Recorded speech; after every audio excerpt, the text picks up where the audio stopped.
بھارت کے گھنے اور پراسرار جنگلوں کے بارے میں آج بھی ایسی کہانیاں سننے کو ملتی ہیں جنہیں سن کر انسان کے رونگٹے کھڑے ہو جاتے ہیں۔ یہ ایک ایسی ہی کہانی ہے، ایک ایسی لڑکی کی جو دکھنے میں تو انسان تھی مگر حقیقت میں کچھ اور ہی تھی۔ لوگ کہتے ہیں کہ اس کی آنکھوں میں دیکھتے ہی انسان اپنی عقل کھو بیٹھتا ہے اور اس کے ارد گرد ہمیشہ سانپ منڈلاتے رہتے ہیں۔ آج کی اس کہانی میں ہم جانیں گے سانپ والی لڑکی کا خوفناک راز۔ سٹیپ 2، جنگل کا ماحول، 2 بجے 5 بجے۔ یہ کہانی ہے مدھیہ پردیش کے ایک چھوٹے سے گاؤں کے قریب واقع ایک گھنے جنگل کی۔ یہ جنگل اتنا گہرا اور اندھیرا تھا کہ دن کے وقت بھی سورج کی روشنی زمین تک نہیں پہنچتی تھی۔ گاؤں کے لوگ اس جنگل سے بہت ڈرتے تھے کیونکہ جو بھی اس کے اندر گیا وہ کبھی واپس نہیں آیا۔ رات کے وقت اس جنگل سے عجیب و غریب آوازیں آتی تھیں، جیسے کوئی آہستہ آہستہ رو رہا ہو، کسی کو پکار رہا ہو۔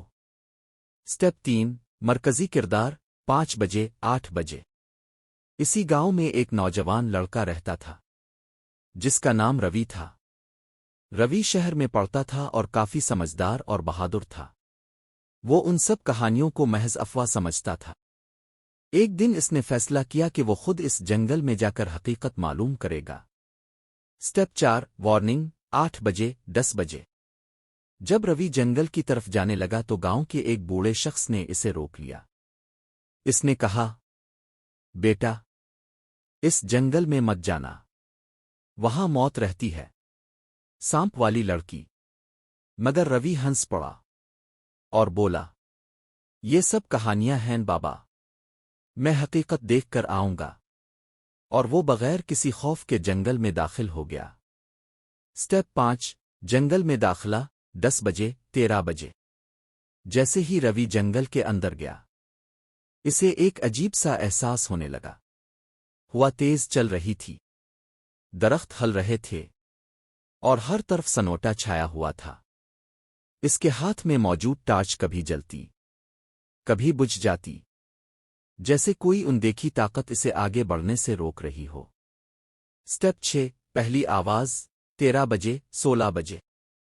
اچانک روی کو کسی لڑکی کی آواز سنائی دی، کوئی ہے، میری مدد کرو۔ روی چونک گیا اور آواز کی طرف بڑھنے لگا۔ کچھ فاصلے پر اسے ایک لڑکی نظر آئی جو سفید کپڑوں میں کھڑی تھی اور اس کا چہرہ بالوں سے چھپا ہوا تھا۔ سٹیپ 7، تجسس اور خوف، 16 بجے 19 بجے۔ روی آہستہ آہستہ اس لڑکی کے قریب گیا۔ اس نے پوچھا، تم ٹھیک ہو؟ تم یہاں کیا کر رہی ہو؟ لڑکی نے آہستہ سے اپنا سر اٹھایا مگر اس کا چہرہ ابھی بھی پوری طرح نظر نہیں آ رہا تھا۔ اسی دوران زمین سے عجیب سی سرسراہٹ کی آواز آنے لگی۔ سٹیپ 8، سانپوں کا ظاہر ہونا، 19 بجے 22 بجے۔ روی نے نیچے دیکھا اور اس کے قدموں تلے زمین نکل گئی۔ درجنوں سانپ اس لڑکی کے ارد گرد رینگ رہے تھے۔ وہ اس کے قریب آ رہے تھے جیسے وہ اس کی حفاظت کر رہے ہوں۔ روی پیچھے ہٹنے لگا مگر اس کے قدم جیسے زمین میں جم گئے تھے۔ سٹیپ 9، خوفناک حقیقت، 22 بجے 25:00۔ لڑکی نے آہستہ آہستہ اپنا چہرہ اوپر اٹھایا۔ اس کی آنکھیں سبز روشنی سے چمک رہی تھیں، اس کے دانت نوکیلے اور زہریلے تھے اور اس کا چہرہ آدھا انسان اور آدھا سانپ جیسا لگ رہا تھا۔ روی خوف سے چیخ اٹھا۔ سٹیپ 10، انجام، 25:00 30:00۔ لڑکی نے روی کی آنکھوں میں دیکھا اور روی جیسے ساکت ہو گیا، وہ حرکت بھی نہیں کر پا رہا تھا۔ سانپ اس کے جسم کے گرد لپٹنے لگے اور کچھ ہی لمحوں میں روی اندھیرے میں گم ہو گیا۔ اگلی صبح گاؤں والوں کو جنگل کے کنارے روی کا جوتا ملا مگر روی کبھی واپس نہ آیا۔ اور آج بھی اس جنگل میں رات کے وقت ایک لڑکی کی آواز گونجتی ہے، کوئی ہے، میری مدد کرو۔ بھارت کے گھنے اور پراسرار جنگلوں کے بارے میں آج بھی ایسی کہانیاں سننے کو ملتی ہیں